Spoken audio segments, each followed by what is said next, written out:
নমস্কাৰ Assam gov employees information চেনেলটোলৈ আপোনালোক সকলোকে স্বাগতম জনাইছোঁ।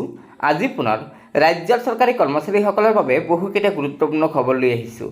হয় ছাত্ৰছাত্ৰীসকল, ৰাজ্যৰ চৰকাৰী কৰ্মচাৰীসকলৰ বাবে বহুকেইটা গুৰুত্বপূৰ্ণ খবৰ আছে। গতিকে বলক আমি এই ভিডিঅ'ৰ জৰিয়তে আজিৰ এই গুৰুত্বপূৰ্ণ খবৰকেইটা জানি লওঁ। তাৰ আগতে আপোনালোকক এটা অনুগ্ৰহ কৰি ভিডিঅ'টো লাইক শ্বেয়াৰ কৰিব, লগতে নতুনকৈ অহা ছাত্ৰছাত্ৰীসকলে অনুগ্ৰহ কৰি আমাৰ এই চেনেলটো ছাবস্ক্ৰাইব কৰি ল'ব। ছাত্ৰছাত্ৰীসকল, আজিৰ আমাৰ প্ৰথমটো গুৰুত্বপূৰ্ণ খবৰ হ'ল যে অহা ছেপ্টেম্বৰ মাহত ৰাজ্যত পুনৰ নতুনকৈ 22,000 চাকৰিৰ বিজ্ঞাপন প্ৰকাশ পাব। এই সন্দৰ্ভত আমাৰ মাননীয় মুখ্যমন্ত্ৰী ডাঙৰীয়াই কেবিনেট বৈঠকত ঘোষণা কৰিছে।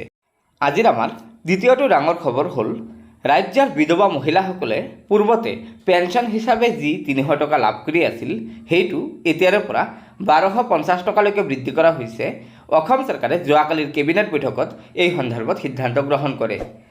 আজিৰ আমাৰ তৃতীয়টো ডাঙৰ খবৰ হ'ল উচ্চতৰ মাধ্যমিক টেট উত্তীৰ্ণ প্ৰাৰ্থীসকলে অসম চৰকাৰক দাবী জনায় যে শিক্ষক নিযুক্তিৰ নতুন নিয়ম কাৰ্যকৰী কৰাৰ আগতে ৰাজ্যৰ 1200গৰাকী টেট উত্তীৰ্ণ প্ৰাৰ্থীক নিযুক্তি দিব লাগে। কাৰণ মাধ্যমিক পৰ্যায়ত শিক্ষক নিযুক্তিৰ নতুন নিয়ম কাৰ্যকৰী হ'লে টেট চাৰ্টিফিকেট মূল্যহীন হৈ পৰিব। সেয়েহে অতি শীঘ্ৰে টেট উত্তীৰ্ণ প্ৰাৰ্থীসকলক নিযুক্তি দিব লাগে বুলি তেওঁলোকে ৰাজ্য চৰকাৰক দাবী জনাইছে। আজিৰ আমাৰ চতুৰ্থটো ডাঙৰ খবৰ হ'ল ৰাজ্য চৰকাৰে প্ৰাথমিক পৰ্যায়ত শিক্ষক নিযুক্তিৰ যি পদ্ধতি প্ৰৱৰ্তন কৰিছিল সেইটো সংশোধন কৰি নতুন পদ্ধতি প্ৰৱৰ্তন কৰিব। এই সন্দৰ্ভত ৰাজ্য চৰকাৰে যোৱাকালিৰ কেবিনেট বৈঠকত সিদ্ধান্ত গ্ৰহণ কৰে। এতিয়াৰে পৰা HSৰ পাৰ্চেণ্টেজৰ 5%, BAৰ পাৰ্চেণ্টেজৰ 10%, টেট পৰীক্ষাৰ যি পাৰ্চেণ্টেজ আছে তাৰ পৰা 80% আৰু DLEDৰ 5%ৰ নম্বৰ যোগ কৰি শিক্ষক নিযুক্তিৰ ক্ষেত্ৰত যোগ্যতা নিৰ্ধাৰণ কৰা হ'ব। আজিৰ আমাৰ পঞ্চমটো ডাঙৰ খবৰ হ'ল এতিয়াৰে পৰা 23 আগষ্টৰ দিনটো আমাৰ দেশত ৰাষ্ট্ৰীয় মহাকাশ দিৱস ৰূপে পালন কৰা হ'ব। দেশৰ প্ৰধানমন্ত্ৰী ডাঙৰীয়াই আজি এই বৃহৎ ঘোষণা কৰিছে।